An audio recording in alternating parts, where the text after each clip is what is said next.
მოგესალმებით მეგობრებო, როგორც ვიცით, ალიანსში შემავალმა პარტიებმა 26 მაისისთვის დაანონსენ აქცია და მე მინდა ერთი რამე ვთქვა, ახლა ვის მოგწონს ალიანსში შემავალი პარტიები, ან რომელიცაც მოგწონს, რომელიღაც არ მოგწონს, ამას ახლა არსებითი მნიშვნელობა არ არის, არა აქვს. Რაღაც დაანონსდა და რაღაც სამუშაოები არის გაწეული ამ აქციის გასამართად. მე მაინც ვთვლი, რომ ყველანი ვარდებული ვარ ჩავერთოთ ამ მასში აქციის გამართვაში და მივახციოთ იმას, რომ რაღაც ხელშესახები შედეგი დავდოთ, რამე თუ ეს არ გამოვა, კიდევ უფრო გამოიწვევს ხალხის გულგატეხილობას, კიდევ უფრო გამოიწვევს პარტიების რეიტინგის ცემას და საერთოდ განულდება, რაც არ მგონია ახლა წაადგეს ჩვენ ქვეყანას რა. ამიტომ ვთვლი, რომ ამ საქმეში გასააქტიურებელია ემიგრაციაც. მე პირადად ვეცადე და მქონდა შეტანილი პრეფექტურაში მომეხმარენ, რა თქმა უნდა, მაგრამ არ იმითხრენ.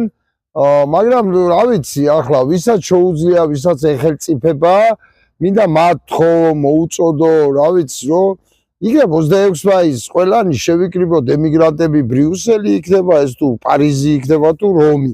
რა მნიშვნელობა აქვს?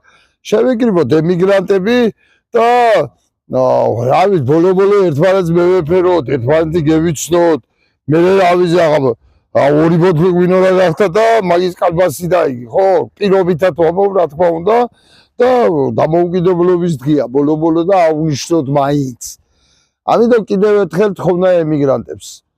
რა ვქნა ახლა, მე ვერ ვაკეთებ, ვერ მოახერხე, მაგრამ რა ვიცი, ვთვლი, რომ არის აუცილებელი 26 მაისს ემიგრანტები სხვადასხვა ქალაქებში 10 კაცი იქნება, 5 თუ 20 თუ 30, ბოლო-ბოლო სკვერში შევიკრიბოთ, არ დავიკავოთ პლაკატი, ავდგეთ და ისე ერთმანეთი გავიცნოთ, მევეფეროთ, გავამხრევოთ, სოლიდარობა გამოუცხადოთ საქართველოში მომიტინგეებს და რავი, მე დავლიოთ და შევეხუტოთ ერთმანეთს. ამაში მე მგონია ცუდი კი არა, პირიქით ვთვლი, რომ კარგი არის და კიდევ ერთხელ ვამბობ, ემიგრანტები უნდა გავაქტიურდეთ ბოლო-ბოლო იმ მოთხოვნით, რომ დაგვიბრუნონ ხმის უფლება.